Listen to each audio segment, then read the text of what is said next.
Another week, another video from your favorite creator. After losing custody of the kids in court just to survive, I have to be.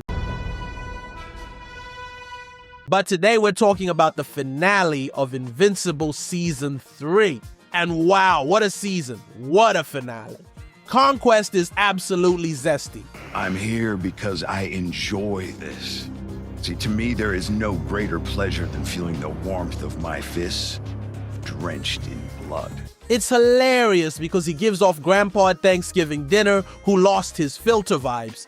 Except instead of making inappropriate comments about his granddaughter's mixed-race boyfriend, he's out here painting with blood. The way Mark lands that lethal headbutt at the start of their fight, and Conquest just smirks and says, "Almost there." Man's a straight-up predator, not gonna lie. Mark, I don't know how to tell you this, but when your opponent is literally cheering for you, begging you to resist, you should take that as a clear sign that you are beyond screwed. Wait. So back to our lovable post-traumatic grandpa after the Vietnam War. Conquest acts all tough on Mark, but let's be real. We all know the real reason he waited for the Invincible War to be over before showing up. Business Baby was active, and Conquest knew he stood no chance against Baby Boss. Meanwhile, Immortal the Fraud is chilling at home, eating chicken nuggets with only Kate because he knows he's a clown, a scam, an absolute disgrace. Immortal? More like I'm mortal. This was supposed to be you, not Rex. I'm like, hey, what's up? Since your pretty eyes, soon as you came in the door, I just wanna chill, got the cycle, what's the road? For God's sake, a 5-year-old alien kid is doing more to protect Earth than you.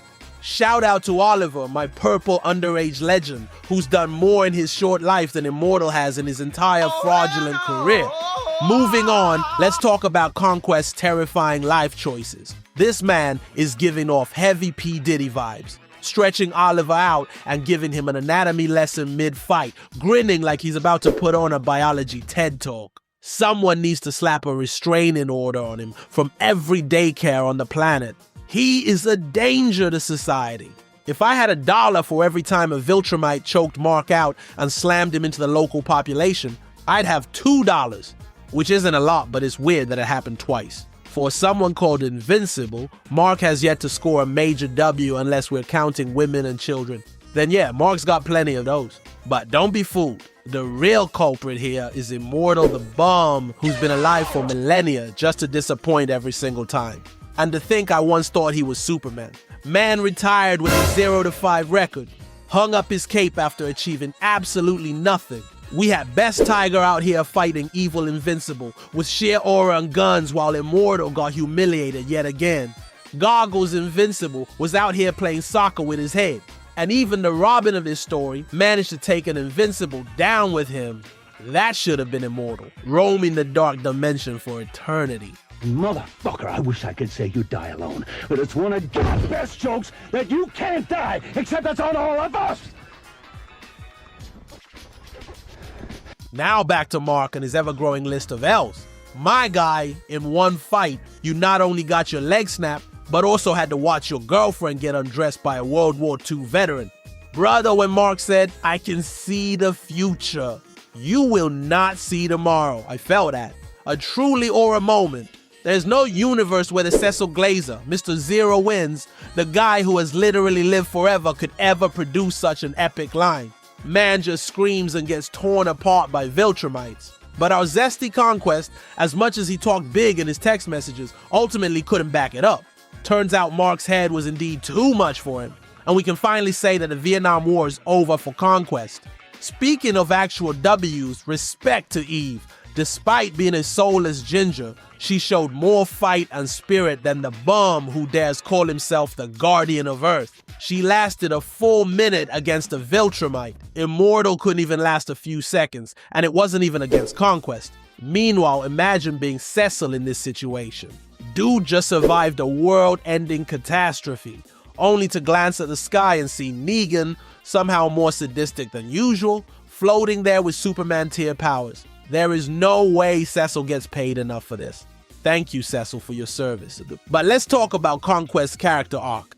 If Dragon Ball taught me one thing, it's that being mad makes you stronger. And clearly, Conquest never watched this masterpiece. Rookie mistake. But when he said he's so lonely, I felt that. Just like me, for real. But nothing prepared me for his monologue on loneliness, the horrors he's committed for the Empire, how no one dares get close to him because of what he's done, how he never even got a real name. And shockingly, this was the best monologue I've heard in a long time. The moment he said, "There's no point in crying because there's no one in the universe who cares," I knew, damn, there's no way Immortal could ever go this deep. I like to say the only thing Immortal can get deep into is his Asian wife. But honestly, pretty sure it's the other way around. Which brings us to the finale. How did Conquest survive Eve's final flash? Man lost all his skin and was still standing, still handing out threats. Bro refuses to lose. And just like that, season 3 of Invincible is over. True to tradition, we get the final scene checking in on all the characters. The mind-controlling parasites are back again. A bunch of dumb aliens find Battle Beast frozen in space after his Viltrumite fight and thaw him out, only to hear him say he wants more. Man, I want a cat like this. Angstrom Levy survived again. I think it's becoming a running gag that characters almost die just to return in the next season. Even in Shadow of War, I didn't see orcs come back to life as much as this dude. And finally, a note to Cecil. I take back everything good I said about you. Why in the name of all that is holy are you keeping Conquest alive? This is definitely going to bite you later. Overall, this season was fantastic. The highlight was obviously the Invincible War. The start was a little slow, but it laid the groundwork for that insane finale, and from here, it's only up. If there's one thing comic readers do well besides living off their parents and eating Doritos, it's spoilers. So yeah, I pretty much already know what's coming. And let's just say, we're only at the beginning. With season 4 rumored to drop in early 2026, there's a lot to look forward to.